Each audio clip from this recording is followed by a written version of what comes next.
Welcome back नाजरीन। हम बात करें डॉक्टर अजीम खान से।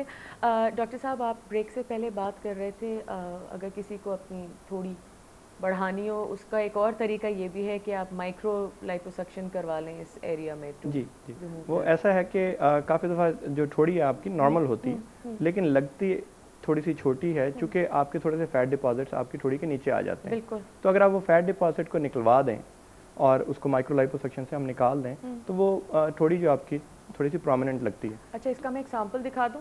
जी बिल्कुल जी। अब ये भी देख लें अगर हाँ, नाजरीन ये देख सकते हो। तो this is really interesting because this is obviously the before.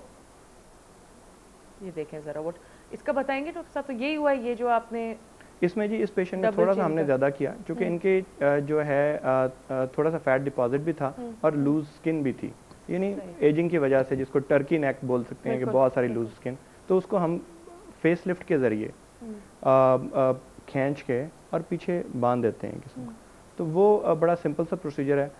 पुराने वक्तों में और अभी भी बहुत से लोग जो हैं वो ट्रेडिशनल पुराने ज़माने की टेक्निक से फेस लिफ्ट करते हैं, जिसमें कि नर्व डैमेज होने का ख़तरा है, जो हॉस्पिटल में एडमिशन रिक्वायर होता है, बहुत अरसे तक ब्रूजिंग, स्वेलिंग। बिल्कुल। तो अब जो लेटेस्ट ट्रेंड है पूरी दुनिया में वो ये है कि कम से कम सर्जरी से ज़्यादा से ज़्यादा फ़ायदा हासिल किया जाए, और उसका तरीका ये है कि कम से कम इंसिजन दिया जाए, कम से कम काटा जाए, और थोड़े से सुराख, छोटे से सुराख के ज़रिए उस सर्जरी को उतना ही मुफीद बनाया जाए जितना कि पुराने ज़माने में था। लेकिन इसके लिए ना तो हॉस्पिटल एडमिशन की ज़रूरत होनी चाहिए, ना जनरल एनेस्थीसिया की।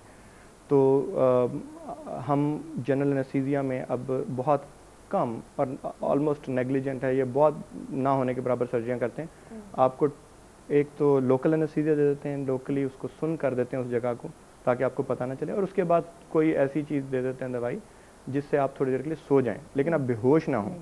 क्योंकि बेहोशी तारी होने से, बेहोशी आपको जब अचीव करनी होती है जनरल एनेस्थीसिया से, अपने बहुत सारी कॉम्प्लिकेशंस जो हैं वो होती हैं, तो उसको आप सब कॉम्प्लिकेशंस को अवॉइड कर सकते हैं।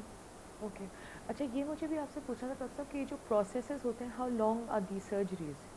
आपने आउट पेशेंट की तो बात की थी that you come in and for a few hours, but for example if one wants a face lift, जी, how face long lift is पे द तकरीबन जी प्रोसेस? 1 से 1.5 घंटा लगता है दैट्स इट। फेस लिफ्ट से। और लेकिन उसका उससे रिकवरी पहले टाइम? रिकवरी टाइम जी, रिकवरी का मतलब है कि कितनी देर में आप घर चले जाएंगे, तो आप और तीन कितने चार घंटे नॉर्मल में लगेंगे? आई मीन अगर कोई 3-4 ब्रूजिंग घंटे में वगैरह। आप घर चले जाते हैं सब कुछ करवा के, और इंशाल्लाह अगर एवरीथिंग गोज़ वेल, और आप अपने काम पे 2-3 दिन के बाद जा सकते हैं। क्योंकि ब्रूजिंग अगर ना हो, जो कि अब ब्रूजिंग के भी बड़े कम चांसेस हैं, यानी नील जो पड़ जाते हैं, अगर वो नहीं पड़े तो आप अपने काम पे 2-3 दिन में आराम से जा सकते हैं जी। But you should rest for 2-3 days, थोड़ा कुछ। एक्चुअली रेस्ट का मकसद, जो रेस्ट की कोई ज़रूरत नहीं होती उसमें, अच्छा, सिर्फ नहीं। ये होता है कि आप पब्लिक में अगर आप जाने से अवॉइड करते हैं कि थोड़े से आपके टांके यहाँ पे लगे हुए हैं। औरतों में तो खैर बड़े आराम से छुपाया जा सकता है साइड के, बालों से। मर्दों में थोड़ा सा ज़्यादा प्रोमिनेंट होता है।